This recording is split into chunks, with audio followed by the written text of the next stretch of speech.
ฟ้าลมสบายดีจับพี่น้องสบายดีสุขจ้าบังในลมนะหากกมาจากมุกดาหารลมก็ลมก็ดอกกระเดียบปอ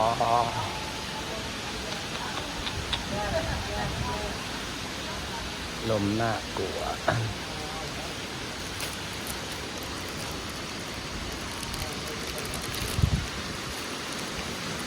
ไปทำธนาคารมาจ้า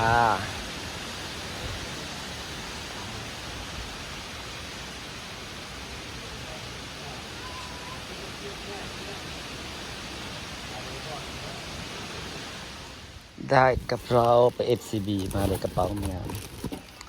เมื่อไหร่จะได้กลับจ้าลมแหงขนาดไป6 โมงเช้ากลับมาหอดตอนบ่ายโมงแต่ตอนนี้ยังไม่ได้กลับเลยจ้าลมแรงลมแหงแท้แหงว่า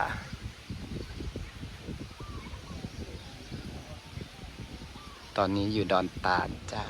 สบายดีจ้าพี่น้องสวัสดีสุขคนค่ะกำลังจะข้ามลมแหง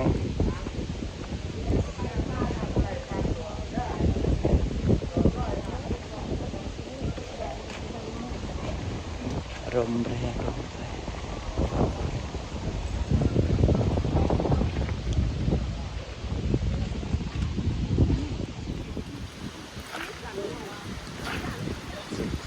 ยันงัวสิบรรยากาศอำเภอดอนตาลจ้าจังหวัดมุกดาหาร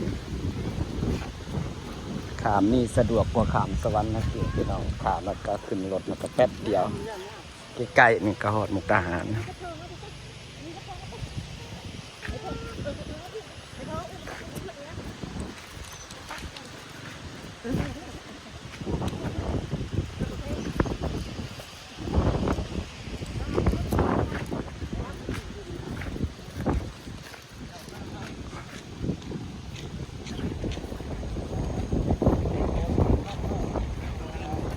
เห็นคนเป็นอย่างมาหาคนงัวกันเลย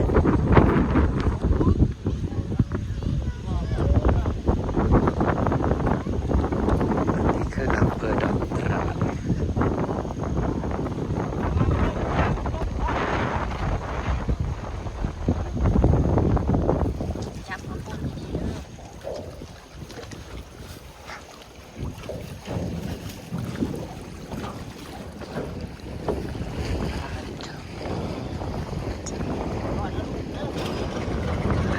ลมแรงมาก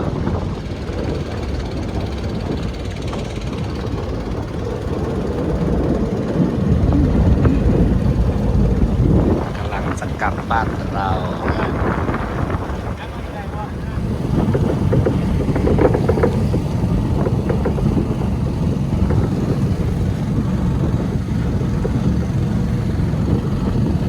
น่ากลัวมาก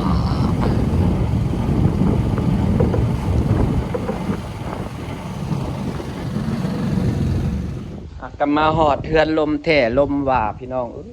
เพื่อสิขามน้ำได้ลมขัดเจ้าบอกกาผ้าขาม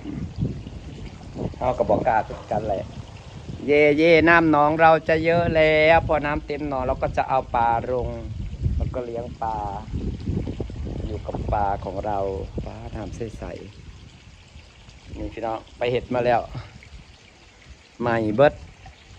กสิกรก็เห็ดใหม่ไทยพาณิชย์เห็ดใหม่ไปอัปเดตใบหนาไปอีกอย่างมันเข่าบ่ได้แอปธนาคาร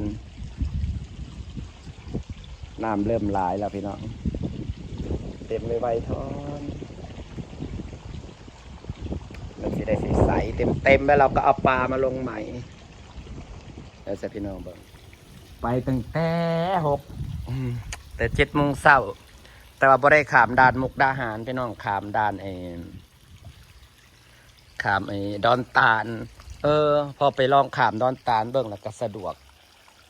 กว่าขามมุกดาหารหลายเท่าแป๊บเดียวแล้วก็ขี่รถขึ้นไปเหมารถไป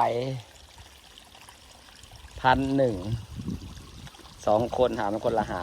500กับหมู่แป๊บเดียวก็พาไปเห็ดเวียกก็แป๊บเดียวแล้ว อเฮาสูบน้ำออกนะพี่น้องเบิ่งแหน่น้ำมันเป็นแบบนี้เกินไปยังเป็นน้ำคำน้ำออกบ่อได้เห็นบ่มีแต่ห้อยน้ำออกบ่อบ่ได้ถ่ายสุพี่น้องเบิ่งโดนแล้วเนี่ยแต่ห้อยน้ำออกบ่อน้ำเริ่มสิหลายเลยเพราะว่าเขาเปิดจุบดมือบดเป็นเด้เห็นบ่อันสีแดงๆนะมันเป็นน้ำบ่อน้ำไอ้น้ำคำแต่ตอนนี้น้ำเราเยอะแล้วนี่สามารถปล่อยปลาได้แล้วเด่นสีเครื่องเลยใสงามขนาดเราได้น้ำใสๆแล้วจ้าต่อไปเราก็จะเลี้ยงปลาอยู่กับปลาอยู่กับขับเลยดิเป็นบ่อน้องเพราะมันแห่มันก็เป็นดินสไลด์ลงไปมันก็ต่อไปมันก็สีแน่นผมมียังหลายพี่น้องเอ้ยไปเบิดมือกับคำว่าสิถ่ายคลิปให้เบิ่งกับถ่ายบ่ได้หรอกว่าเราอยู่กับธนาคารอยู่กับการเดินทางกับระแวงบริถือแบตสำรองเป็นระแวงยานแบบว่ายัน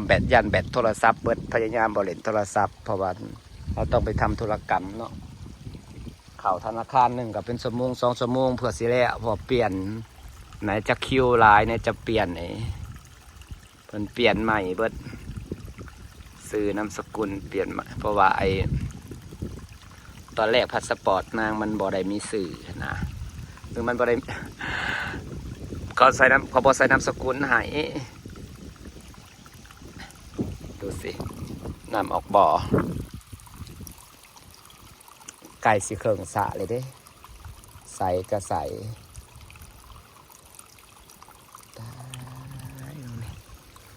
ปลาคอพี่น้องมันหมุนอยู่ในขี้ตมเขาขึ้นมาเบิดเนาะปลาคอเห็นบ่เห็นมันลอยอยู่กระสางมันปลาแค่นั้นแหละเดี๋ยวเขาก็จะเอาปลานิลมาลงเลี้ยงไว้บ่ได้เลี้ยงรอบดีสิบ่ได้เลี้ยงขายพี่เลี้ยงแบบว่าเลี้ยงไว้นะไอ้เนี่ยมันน้องมันใหญ่กับขายเลี้ยงแบบว่าให้อาหารแน่บ่ให้อาหารแน่ตามธรรมชาตินะสิบ่แบบว่าสิบ่เฮ็ดคือรอบที่แล้วแบบว่าทุ่มว่าอาหารพวกว่า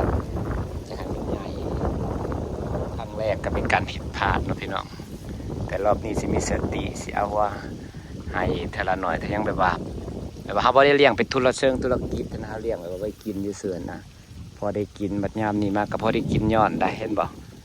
ยามนี้ก็ตึกขึ้นมากินนะปลานิลเห็ดแต่สุอย่างเนาะตอนนี้ก็นี่จ้าน้องน้ำเขาก็สดใสนะคะธรรมศาสตร์ก็สวยงามสิฝากบรรยากาศไว้สักนิดละพี่น้องเอ้ยมูนอนพักผ่อนก็ไปตั้งแต่เช้าเดินทางเบิดมือต้องลงข้าวเขากันใหญ่เลยสู้ต่อไปค่ะสู้ๆบ๊ายบาย